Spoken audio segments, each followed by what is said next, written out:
Assalamualaikum warahmatullahi wabarakatuh.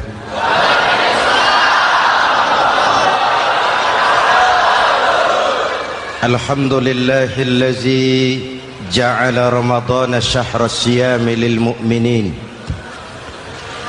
Wassalatu wassalamu ala asyrafil mursalin Sayyidina Muhammadin wa ala alihi wa sahbihi ajma'in, amma ba'du.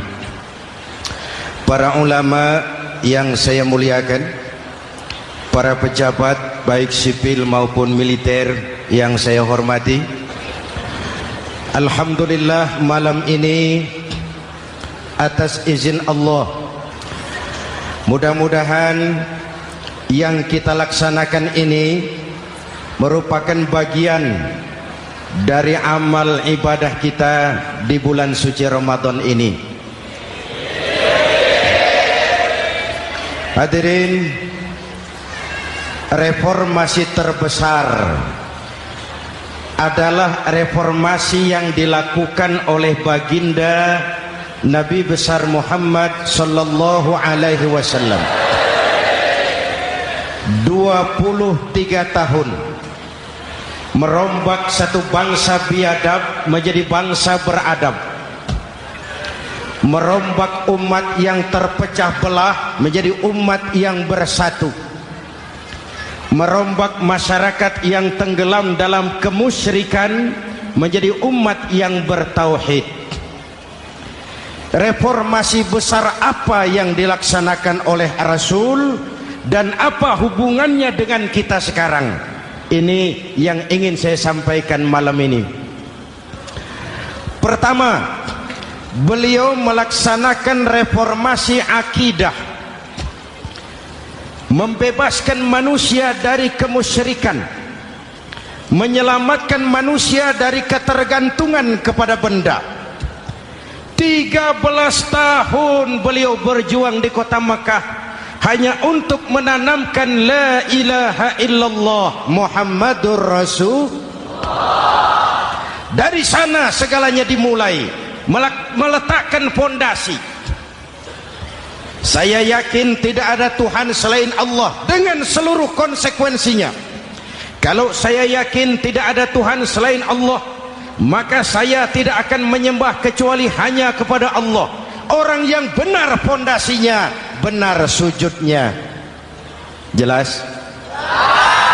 Kalau saya yakin tidak ada Tuhan selain Allah, saya tidak akan minta rizki kecuali hanya kepada Allah.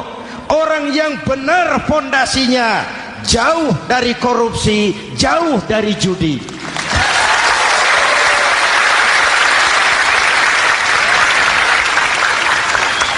Kalau saya yakin tidak ada Tuhan selain Allah, saya tidak akan menggantungkan hidup kecuali hanya kepada Allah. Saya tidak akan melarikan persoalan kecuali hanya kepada Allah.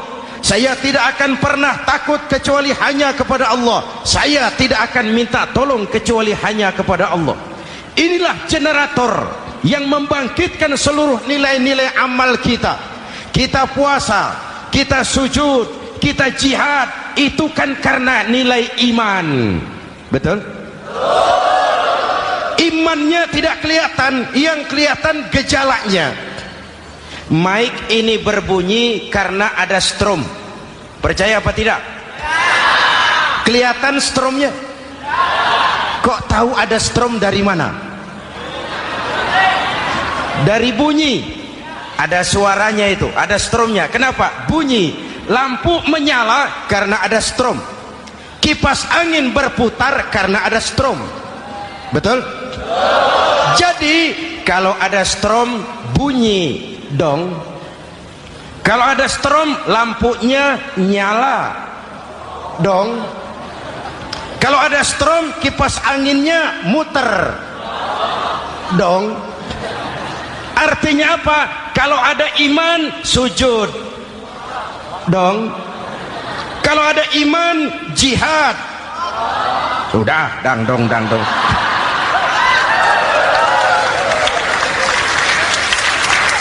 Seluruh amaliyah kita hanya refleksi dari nilai-nilai keimanan, maka dimulai dengan fondasi. Kalau fondasi kuat, apapun yang mau dibangun aman.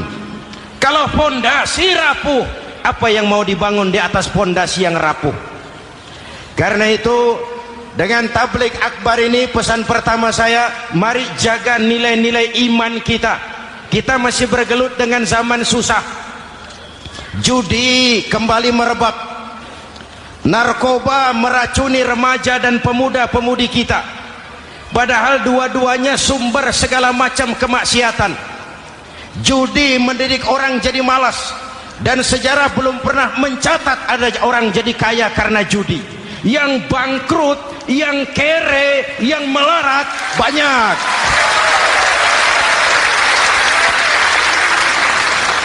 Makanya saya bersyukur di sini nggak ada yang judi. Nggak ada, mana saya nggak lihat di sini. Entahlah kalau di luar sini.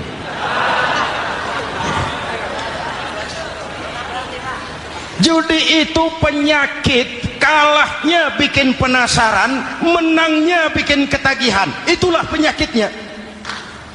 Makanya lebih baik makan singkong betulan daripada makan roti mimpi. Ayo, makan singkong betulan, makan roti mimpi, lebih baik mana? Lebih baik makan roti betulan, Mas.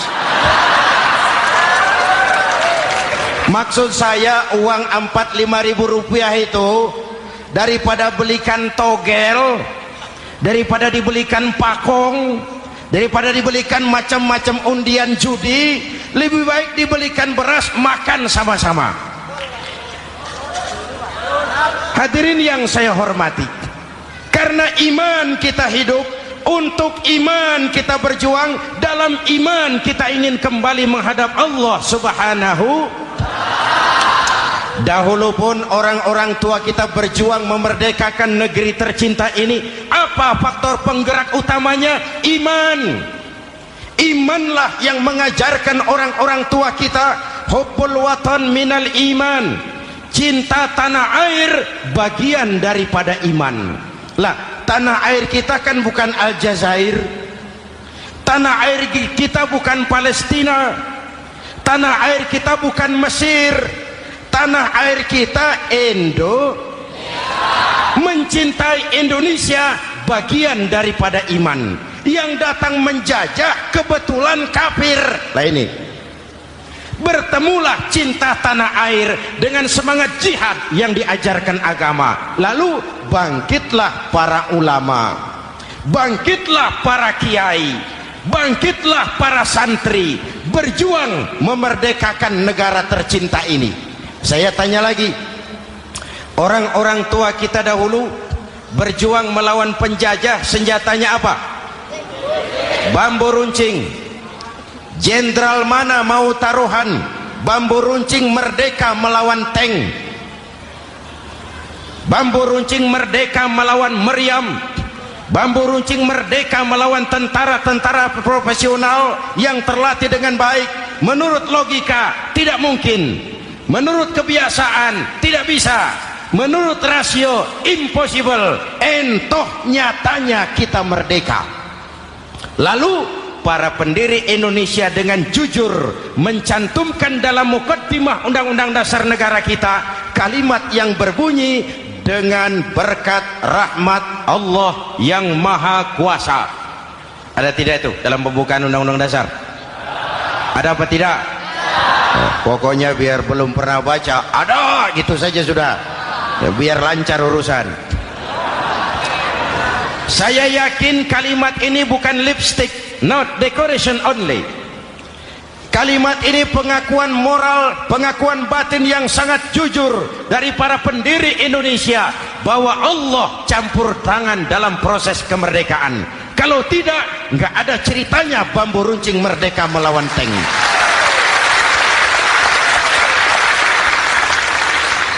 Kalau dulu iman untuk merebut kemerdekaan, sekarang iman untuk mengisi kemerdekaan.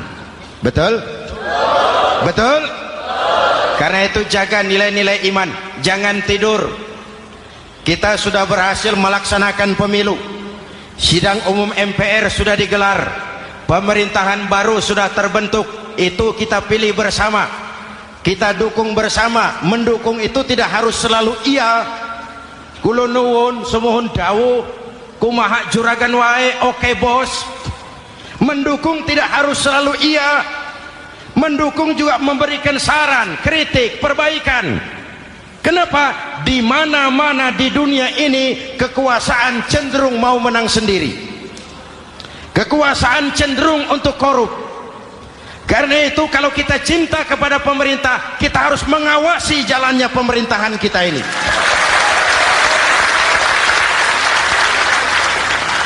Pengalaman ketika Orde Baru berdiri, kita percaya, kita serahkan penuh, lalu kita tidur. Akhirnya kita jadi susah sendiri. Betul? Umat Islam tidak boleh jatuh dua kali di tempat yang sama. Hari ini lewat sini jatuh wajar, belum tahu barangkali. Besok lewat sini lagi jatuh lagi, goblok tenan.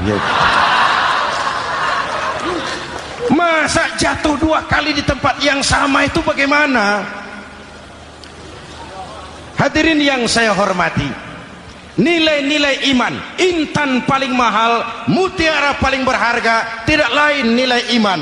Imanlah yang menyebabkan kita gembira menyambut datangnya Ramadan, menyingsingkan lengan baju, menghamparkan sajadah, melakukan pendekatan yang intens kepada Allah. Kenapa? Kita mengerti nilai Ramadan. Tempo hari saya berikan contoh.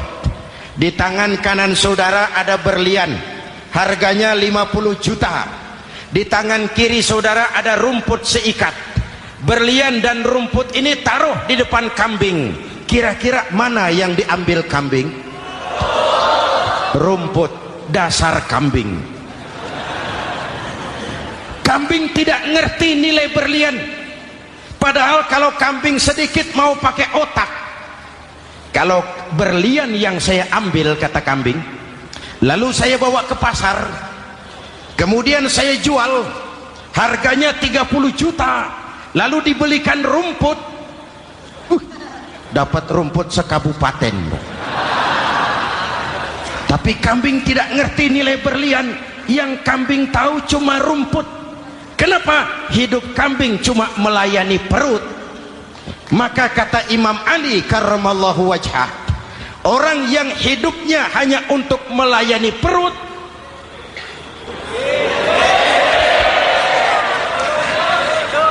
saudara yang ngomong ya, tanggung jawab. Saya kan cuma mulai, kenapa diterusin?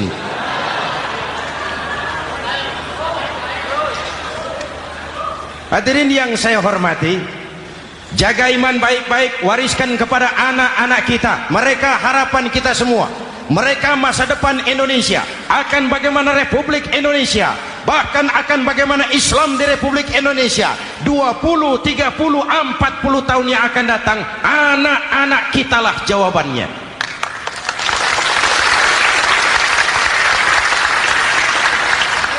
Mereka mau jadi apa, persilahkan, asal iman merupakan landasan hidupnya.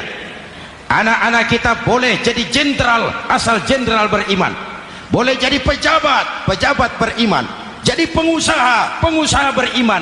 Kalau iman landasannya aman, jadi pengusaha, pengusaha beriman, insya Allah timbangannya tidak curang, ekonomi lancar, masyarakat tenang. Jadi petani, petani beriman, insya Allah tidak menggarap tanah yang bukan miliknya.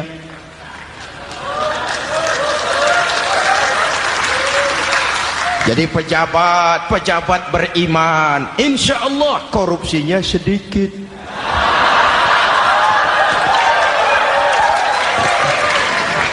Jadi jenderal, jenderal beriman, insya Allah berjuangnya bersama ulama, bukan nangkepi ulama.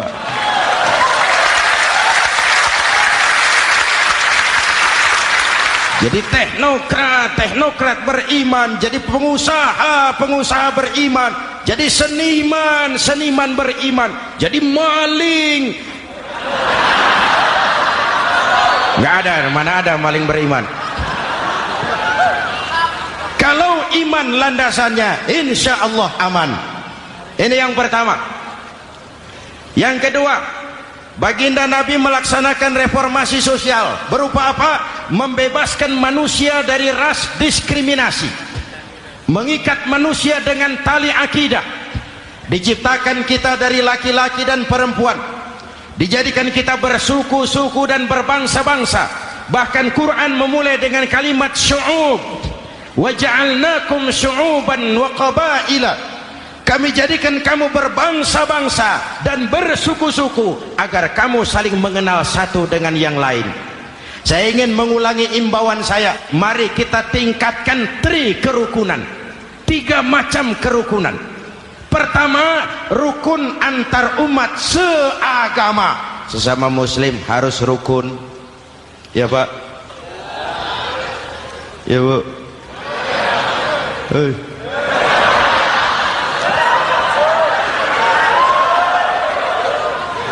Malam ini saya tidak merasa sebagai tamu di sini. Saya hanya keluarga di tengah-tengah keluarganya.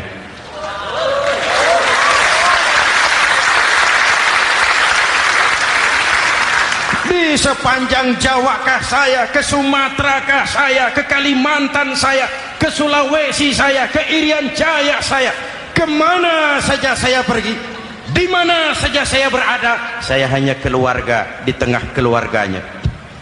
Sebagai muslim kita terikat akidah. Sebagai bangsa kita punya komitmen. Kita ingin bersatu nusa, satu bangsa, satu. Inilah kita. Hadirin yang saya hormati, rukun antar umat seagama. Hura-hura pemilu sudah lewat, ekses-eksesnya harus kita hilangkan. Boleh jadi kemarin-kemarin karena berbeda kaos sama teman gak teguran. Yang sudah-sudah, yang penting sekarang ke depan. Sudah capek kita rakyat diobok-obok.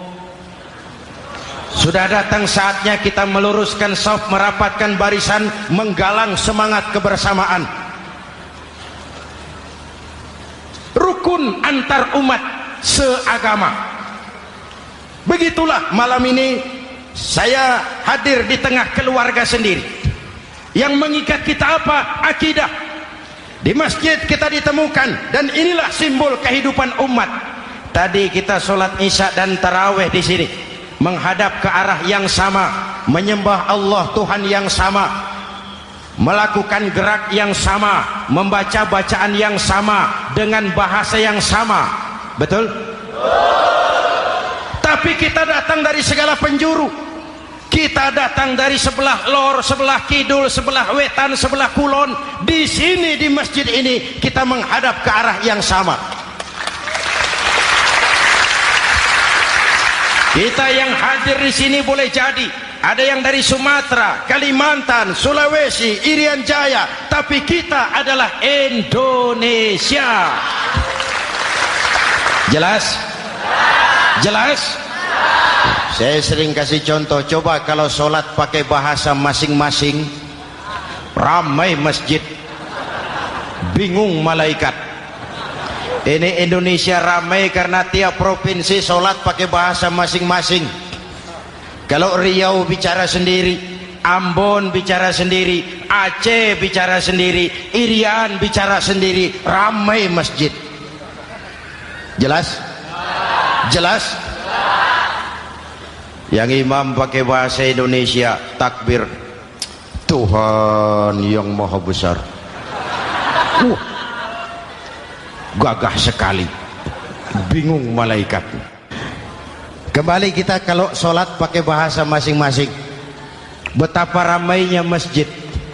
Itu cermin dari bangsa yang tidak bisa menjaga kesatuan dan persatuan. Uni Soviet almarhum, Al-Mal'un, itu negara adidaya, negara adikuasa, bersama-sama dengan Amerika menjadi polisi dunia. Tetapi kemudian dihantam oleh glasnost yang kebablasan, Gorbachev terpental, Soviet pecah jadi negara kecil berkeping-keping. mimpi mengembalikan Soviet seperti dulu. Begitulah kalau kita biarkan benih-benih disintegrasi ini terus berkembang, tidak ada lem perekat, maka kita akan pecah berkeping-keping dan kita akan jadi satu bangsa yang kecil. Oleh karena itu, yang pertama, jaga kerukunan antar umat seagama. Berbeda pendapat boleh, berpecah belah jangan. Berbeda partai oke, tapi berbeda dalam wawasan bernegara jangan. Jujur saja, saya kemarin musim pemilu itu sudah agak pesimis melihat, batin saya menjerit, ya Allah, kenapa umat jadi begini? Kenapa umat harus terkotak-kotak? Terlalu banyak partai-partai Islam waktu itu, 20 lebih. Begitu sidang umum MPR berjalan, saya mulai melihat titik optimisme. Ada yang mengkristal, di mana orang tidak lagi melihat partainya, tetapi melihat nilai-nilai imannya. Itulah yang memang utama buat kita.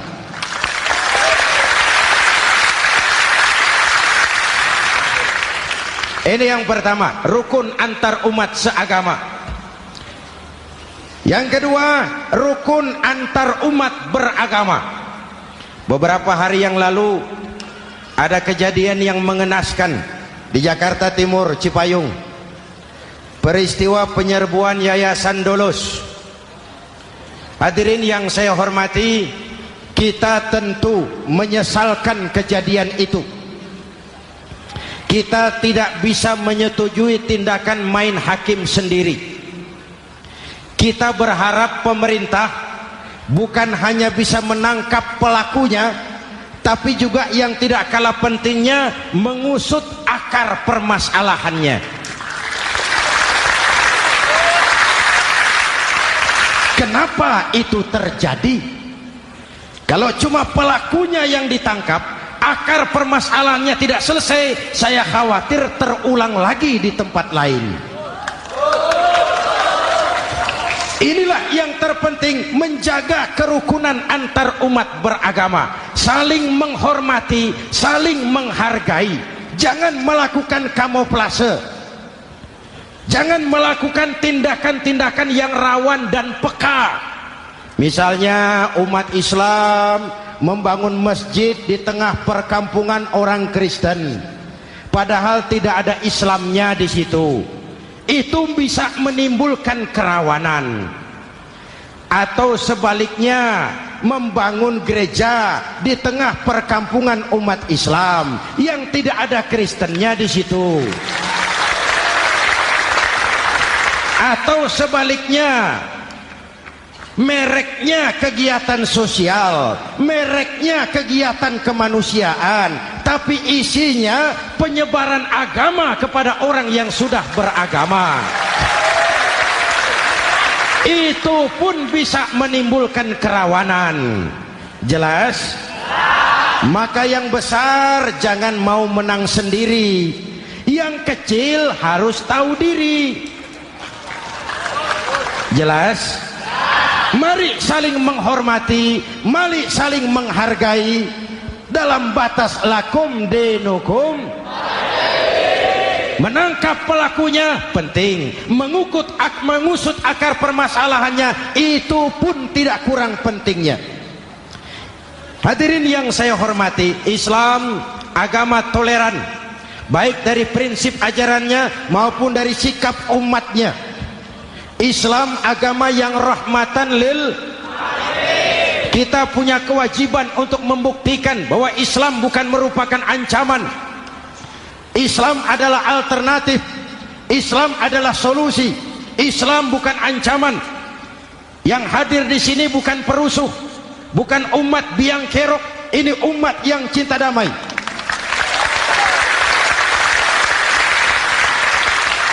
Ini umat yang tidak pernah mencari-cari musuh, tapi juga tidak akan pernah lari kalau bertemu musuh.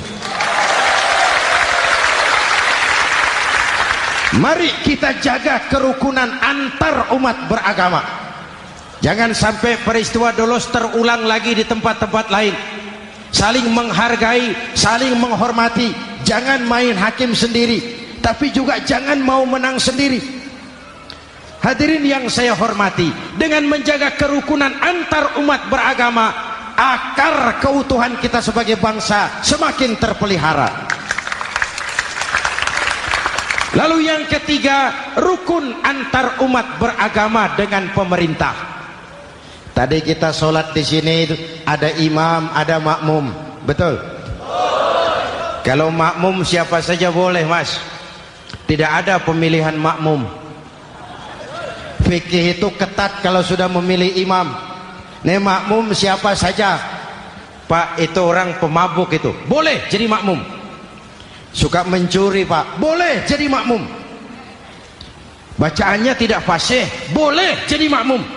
Ketinggalan 1 rakaat, boleh jadi makmum. Tapi tidak tiap orang boleh jadi imam. Kenapa? Imam mau mimpin orang banyak. Kalau dia bodoh, bagaimana nasib makmumnya?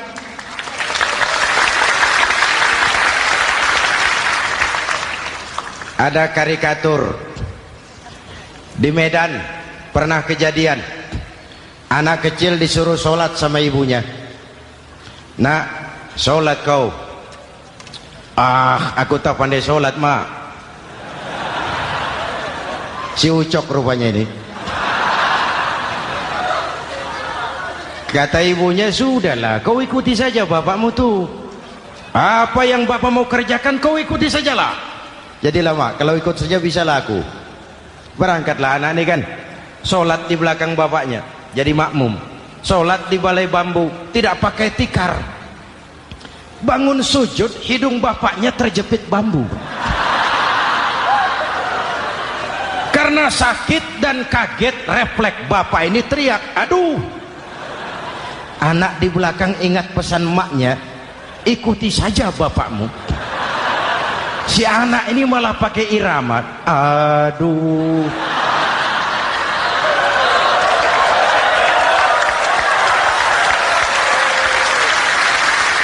Lah, ada yang lebih gendeng lagi. Mendengar anaknya mengaduh, bapaknya menoleh ke belakang. Kata bapaknya, kau kejepit juga, Cok, katanya. Sholat jadi ngobrol. Kalau makmum dan imam sama bodohnya, rusak sholat ini.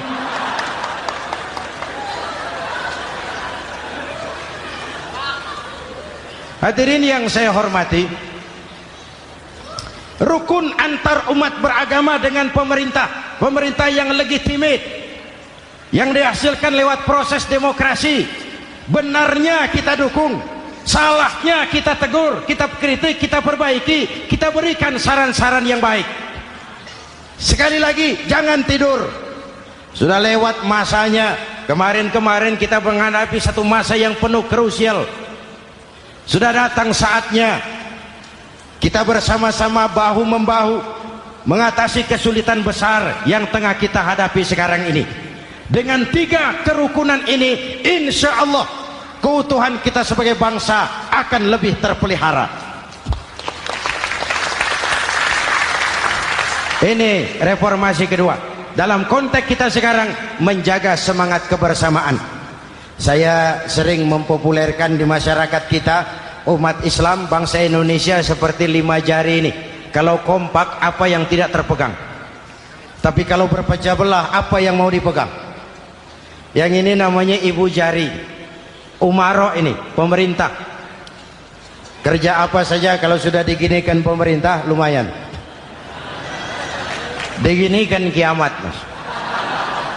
Legalitas. Umaro.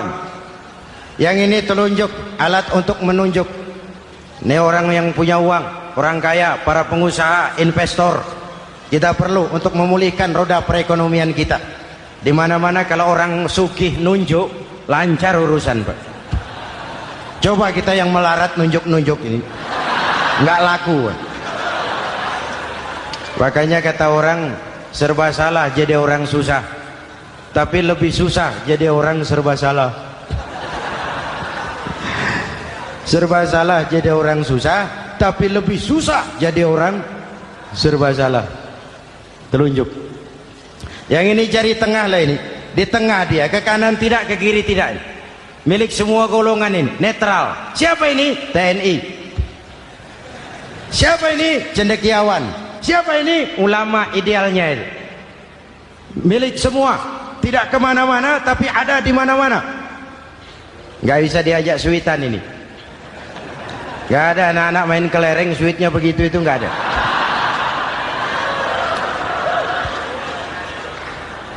Ini jari manis remaja, pemuda, masa muda, masa yang paling manis.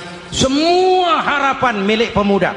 Belum pernah saya dengar ada orang pidato para kakek-kakek harapan bangsa, belum pernah.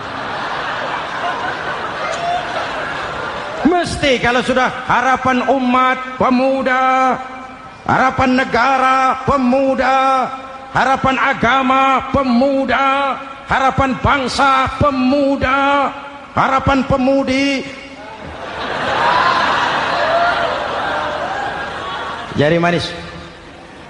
Yang ini kelingking, jari paling kecil ini. Ini kaum wanita ini. Perempuan kecil tapi mantap. Masya Allah. Ini ibu jari ini besar ini. Sweet ketemu kelingking, kalah ibu jari ini. Di mana-mana kekuasaan sering kalah sama perempuan. Siapa yang mendorong-dorong Nabi Adam memetik pohon buah khuldi? Kelingking. Kelingking. Kelingking. Julius Caesar tunduk kepada Cleopatra. Siapa Cleopatra? Kelingking. Napoleon, singa daratan Eropa, the lion of Europe, luas kekuasaannya, hebat tentaranya, bertekuk lutut di bawah kaki Margaret Josephine. Kelingking. Hadirin yang saya hormati, kalau 5 pilar ini bersatu, ringan sama dijinjing, berat sama dipikul, kita akan jadi satu bangsa yang kuat. Jelas? Jelas? Dengan Ramadan, dengan tabligh akbar malam ini, mari kita jaga semangat kebersamaan. Saya selalu mengingatkan, sekarang lebih banyak tukang kompor daripada tukang lem. Lebih banyak tukang kompor daripada tukang lem. Hangati sana, sulut sini, bakar sana, panasi sini, terbakar kita, dia lari tepuk tangan, dan kita yang rugi. Jelas? Jelas? Ini hal yang kedua. Reformasi sosial mengikat manusia dengan tali akidah, mempersaudarakan manusia dari manapun orang datang, apapun warna kulitnya, dari suku apapun ia dilahirkan, kalau akidahnya sama, itulah saudara kita.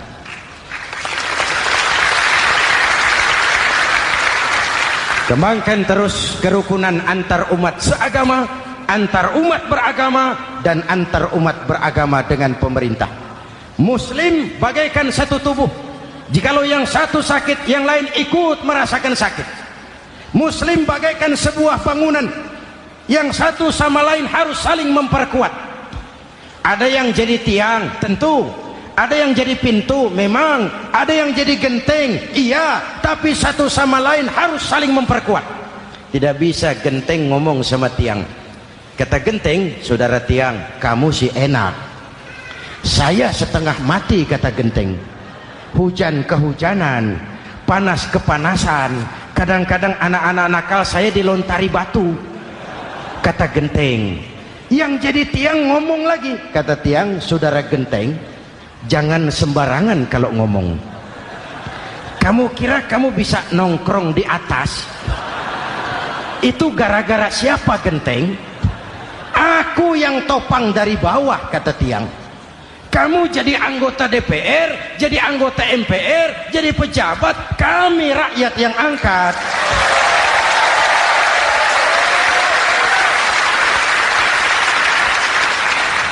Jangan waktu di bawah rajin ngamalkan ayat kursi, dapat kursi lupa sama ayat.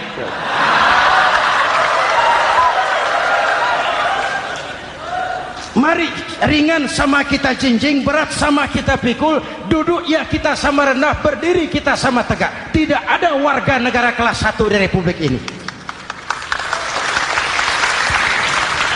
Ini reformasi kedua.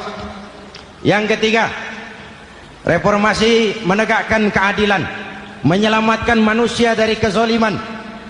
Sebelum Islam datang, sebelum Rasul datang, manusia dibedakan oleh hartanya, manusia dibedakan oleh warna kulitnya, manusia dibedakan oleh keturunannya. Beliau dengan tegas mengajarkan, innallaha la yanzuru ila suwarikum wala ila amwalikum walakin yanzuru ila qulubikum wa a'malikum. Allah tidak melihat potonganmu, Allah tidak melihat hartamu. Yang Allah lihat itu hatimu dan amal perbuatan.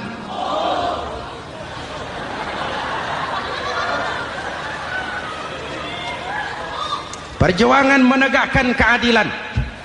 Hadirin yang saya hormati, itulah yang menyebabkan reformasi kita menggelinding, menuntut keadilan, baik keadilan di bidang politik, keadilan di bidang ekonomi, keadilan di bidang hukum. Nabi pernah mengingatkan, hakim, kata Nabi, itu ada 3 macam. Al-qudatu salasatun. Hakim ada 3 macam. 1 di surga, 2 di neraka. Hadirin yang saya hormati, siapa yang hakim ke surga itu? Ada hakim yang tahu tentang kebenaran, lalu siap melaksanakan kebenaran itu, menghukum dengan kebenaran apapun resikonya, walaupun dimusuhi atasannya, walaupun bertentangan dengan nuraninya, karena itu orang yang dia sukai, tapi dia tetap melaksanakan hukum. Hakim yang mengerti tentang kebenaran sesuatu lalu melaksanakan hukum dengan kebenaran itu yang akan sampai ke surga.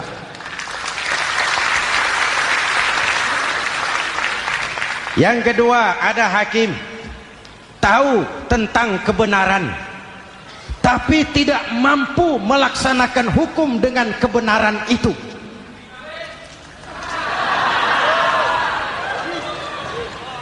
Tahu sesuatu itu benar tetapi tidak punya nurani untuk membela kebenaran, mengetahui kebenaran tapi tidak berdaya untuk memperjuangkan kebenaran. Akhirnya hukum dikebiri, yang salah jadi benar, yang benar jadi salah. Itulah realita yang kita rasakan selama ini. Yang baca Quran dengan suara merdu dapat piala, yang mengamalkan Quran dengan konsekuen dapat penjara, yang berteriak-teriak menegakkan keadilan dianggap aneh, yang korupsi habis-habisan hidup terhormat.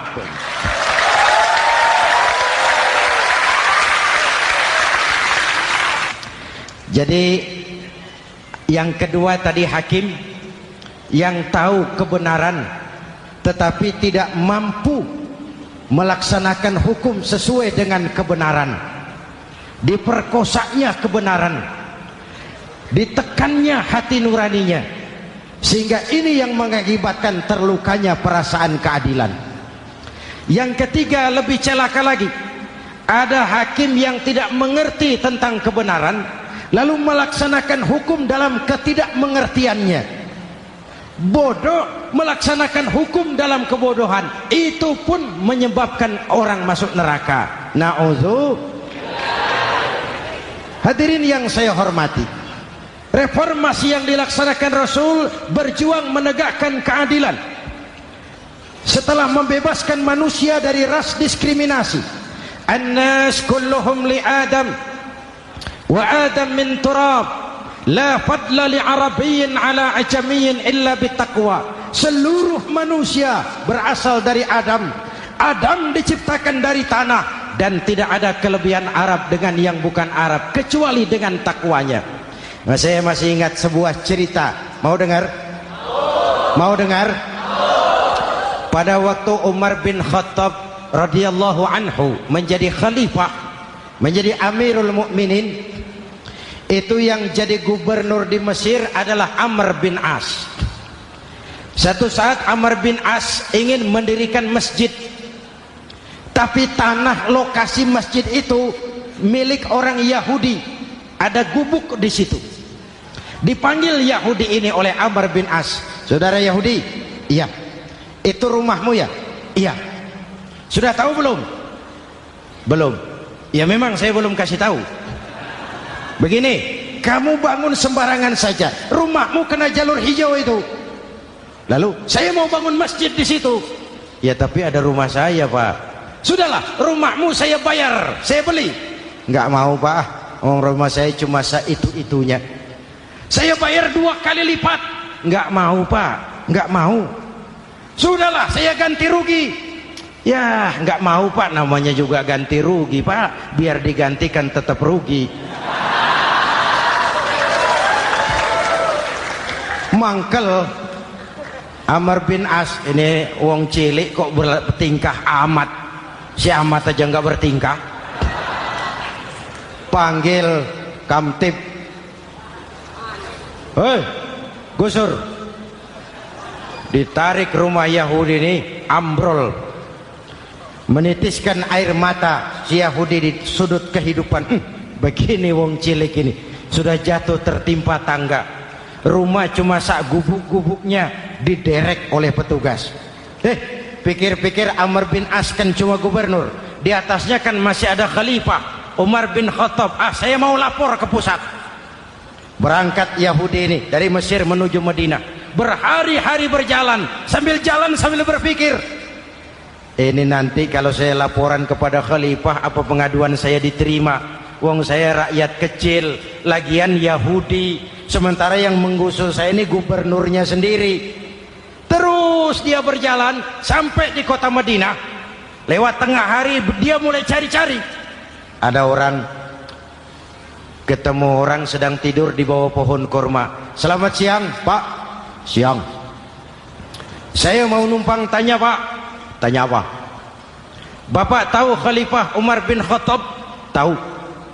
Istananya di mana, Pak? Istananya di atas lumpur. Di atas lumpur? Iya. Pakaian kebesarannya apa, Pak? Sutra? Bukan. Pakaian kebesarannya malu dan takwa. Pengawalnya banyak, Pak. Banyak. Berapa peleton? Pengawalnya yatim, orang jompo, kelompok mustadafin, orang-orang lemah, janda-janda tua.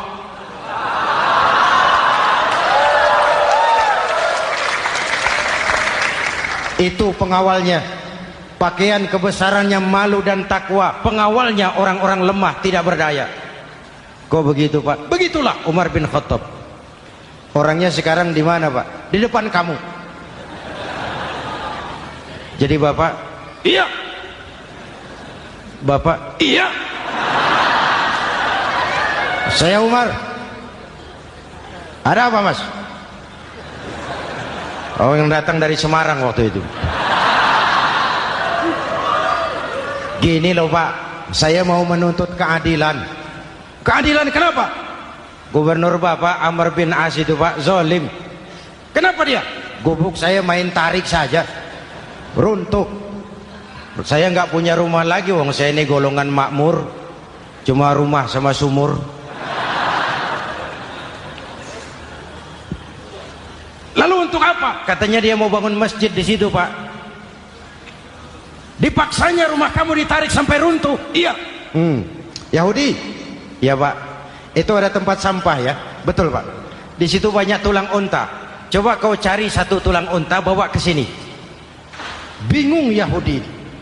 Pak, saya jauh-jauh dari Mesir ke sini ini mau cari keadilan. Kalau tulang unta di Mesir juga banyak, Pak. Sudahlah, kau ambil saja tulang itu. Berangkat Yahudi penuh tanda tanya, ambil sebuah tulang unta, diberikan kepada Khalifah Umar bin Khattab. Tulang ini diambil, Umar hunus pedangnya, dengan ujung pedang dibuat garis lurus di atas tulang unta itu. Rak. Selesai. Yahudi, iya Pak, sekarang kau kembali ke Mesir, serahkan tulang ini kepada Umar bin Amr bin As. Makin bingung Yahudi, jauh-jauh datang kemari kira mau dapat keadilan, cuma dapat tulang. Ya sudahlah, namanya wong cilik, berangkat dia pulang ke Mesir. Berhari-hari sampai di Mesir. Pak Gubernur, ya lapor.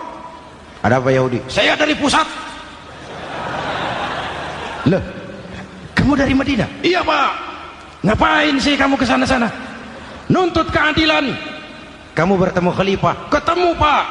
Terus tulang.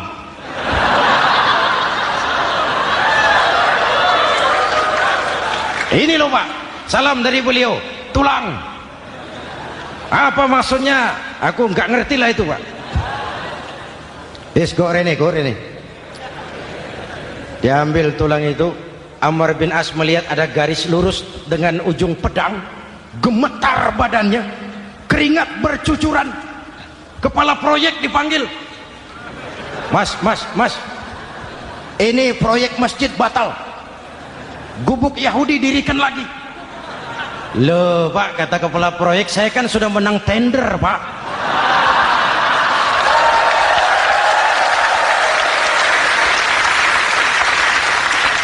Wes, nggak ada urusan, sampean mau menang mau kalah tender, proyek batal. Itu gubuknya Yahudi dirikan lagi. Yahudi makin bingung. Ada gubernur dapat tulang gemeter. Pak Gob, ya, sebenarnya apa yang terjadi? Apa-apa? Kamu sedikit-sedikit main pusat.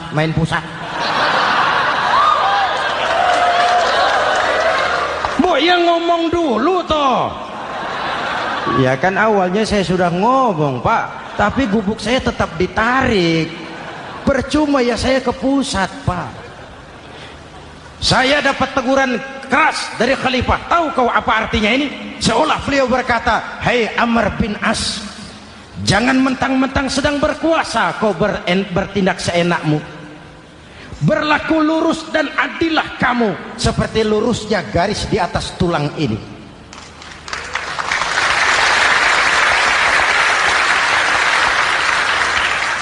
Kalau kau tidak lurus, kalau kau tidak berlaku adil, aku yang akan meluruskanmu dengan pedangku.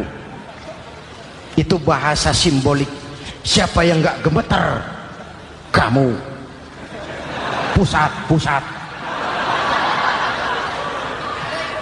Wedus. Ya ini nek coro kita. Oh Pak, kalau begitu Islam adil ya Pak? Adil. Jadi saya menang Pak. Menang kamu. Padahal saya Yahudi. Tapi menang ya. Menang. Pak, sudahlah kalau begitu Pak. Bagaimana? Itu gubuk saya ambil saja Pak. Tanah-tanahnya sak gubuk-gubuknya Bapak ambil. Silahkan kalau mau dibangun masjid. Tidak cuma sekedar itu Pak. Mulai hari ini Bapak dengarkan. Asyhadu an la ilaha illallah wa asyhadu anna Muhammadar Rasulullah.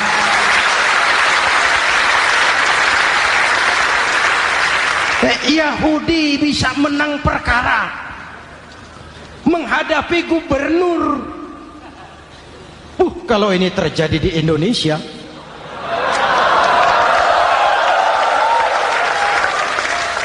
amin. Oke, lalu siapa pemimpin adil itu? Setiap kita kan pemimpin. Presiden pemimpin di negaranya, gubernur pemimpin di provinsinya, bupati pemimpin di kabupatennya, Pak Camat pemimpin kecamatannya, Pak Lurah pemimpin di kelurahannya, suami pemimpin di rumah tangganya, anak muda pemimpin bagi dirinya. Dan setiap kita akan dimintakan tanggung jawab. Anak muda pemimpin buat dirinya, nanti diminta tanggung jawab. Hei, kakimu kau bawa jalan kemana? Tanganmu ngambil apa? Lidahmu bicara apa? Matamu menteleng. Apa yang dilihat? Seluruhnya akan dimintakan pertanggungan jawab. Marilah kita jadi orang yang adil kepada diri, kepada keluarga, dan akhirnya kepada masyarakat, bangsa dan negara. Hadirin yang saya hormati, satu ayat yang sering dibaca pada akhir khutbah khatib Jumat, innallaha ya'muru bil adli wal ihsan. Allah memerintahkan kamu berlaku adil dan berbuat ihsan. Tidak sekadar adil tapi ihsan. Ihsan nilainya lebih tinggi dari adil. Contoh, nak, tolong taruh telur itu di pinggir meja. Anak yang adil apa adanya, ditaruh telur di pinggir meja. Anak yang ihsan lain. Loh iya, perintahnya sih di pinggir meja, tapi kalau pas di pinggir meja kan jatuh ke bawah, ke tengah sedikit. Ini ihsan. Oleh karena itu, mari, perjuangan menegakkan keadilan masih panjang.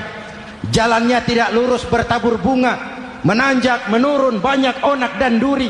Namun seperti yang dikatakan seorang tokoh, masih Napoleon, kalau ada 1000 orang penegak keadilan, saya satu dari yang 1000 itu.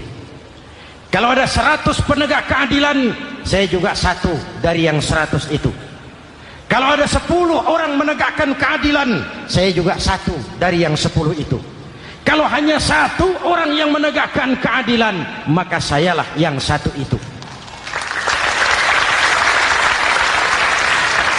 Tetap konsisten berjuang menegakkan keadilan, walaupun besok langit akan runtuh, walaupun besok akan kiamat, keadilan tetap harus ditegakkan. Ini reformasi yang ketiga, menegakkan keadilan, mengayomi masyarakat dengan hukum yang tegas. Dan Rasul menjadi contoh. Ini yang hebat. Misalnya beliau berkata, wallazi nafsi biyadih, lau anna Fatimah binti Muhammadin sarqat laqata'a Muhammadun yadaha. Demi Allah, andai kata Fatimah putri Muhammad mencuri, jangan orang lain, Muhammad sendiri yang akan memotong tangannya. Hukum berwibawa, masyarakat terlindungi. Kenapa? Nabi jadi contoh. Jelas? Beliau mengajarkan orang beramal. Kepada putrinya beliau mengatakan apa? I'mali ya Fatimah, i'mali fa inni la ughni anki minallahi syai'a. Fatimah, beramal kau. Fatimah, beramal kau. Fatimah, solat kau. Fatimah, puasa kau. Fatimah, zakat kau. Fatimah, haji kau. Kalau kau tidak beramal Fatimah, aku ayahmu Rasulullah tidak akan sanggup membelamu di akhirat nanti. Ini keadilan. Tidak mentang-mentang putri kesayangan Nabi lalu sudah Fatimah kamu nggak sholat nggak apa-apa, nanti di akhirat ada papi. Jauh dari semangat nepotisme. Putri beliau sendiri ditekankan, i'mali ya Fatimah fa inni la ughni anki minallahi syai'a. Beramal kau Fatimah, kalau kau tidak beramal, aku ayahmu tidak akan sanggup membela kamu di akhirat nanti. Inilah inti dari nilai keadilan. Jauh dari nepotisme, apalagi kolusi. Hadirin yang saya hormati, lalu saya masuk kepada yang keempat.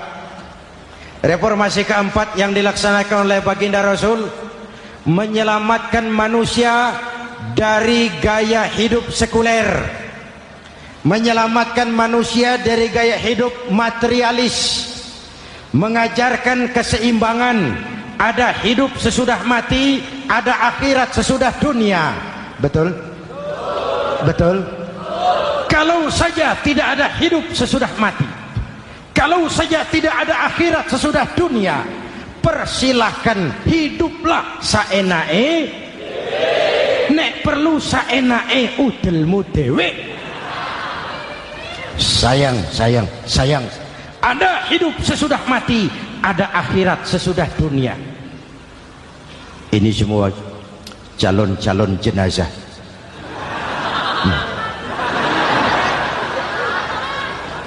calon lurah belum tentu jadi lurah, calon gubernur yang antri panjang, calon menteri mimpi, calon jenazah pasti. Betul? Karena ada hidup sesudah mati, ada akhirat sesudah dunia. Ini jadi rem. Saya kepengen kaya, tapi kalau menipu orang bagaimana di kubur? Saya kepengen naik pangkat, tapi kalau memfitnah orang bagaimana di akhirat? Melahirkan disiplin. Tujuan keyakinan akhirat mewarnai cara kita hidup di dunia. Hadirin, mari kita berdoa. Semoga semua yang hadir di sini dikuatkan iman dan Islam, dikokohkan kesatuan dan persatuan, dimurahkan rezeki untuk meningkatkan ibadah. Al-Fatihah. Bismillahirrahmanirrahim. Alhamdulillahirabbil alamin. Arrahmanirrahim. Maliki yaumiddin. Iyyaka na'budu wa iyyaka nasta'in. Ihdinas siratal mustaqim. Siratal ladzina an'amta 'alaihim ghairil maghdubi 'alaihim waladdallin. Amin. Nanti di akhir doa sama-sama kita kumandangkan kalimat tauhid. Bismillahirrahmanirrahim. Amin. Alhamdulillahirabbil alamin. Allahumma salli wa sallim mubarak ala sayyidina Muhammadin wa ala alihi wa sahbihi ajma'in. Allahumma rabbana taqabbal minna salatana wa siyamana wa qiyamana wa takhashu'ana wa ta'abbudana wa tammim taksirana ya arhamar rahimin. Allahumma ja'alna minas su'ada'il maqbulin wa la taj'alna minal ashqiya'il mardudin. Ya Allah, dengan sepenuh perasaan dan pengharapan, dengan segala kerendahan dan kelemahan, kami bermohon kehadirat-Mu. Tautkan hati kami bangsa Indonesia, satukan langkah kami untuk menata hari esok yang lebih baik. Karuniakan kami pemimpin-pemimpin yang takut kepadamu dan sayang kepada kami. Berikan mereka kekuatan zahir dan batin untuk membawa kami rakyat dan bangsa Indonesia keluar dari kesulitan besar ini menuju masyarakat yang adil dalam kemakmuran dan makmur dalam keadilan di bawah naungan ridha-Mu. Ya Allah, selamatkan kami dari perpecahan, selamatkan kami dari pertikaian, selamatkan kami dari bahaya kemunkaran dan kezaliman. Rabbana hab lana min azwajina wa dhurriyyatina qurrata a'yun waj'alna lil muttaqina imama. Afdalu ma qultuhu ana wan nabiyyuna min qabli. La ilaha illallah.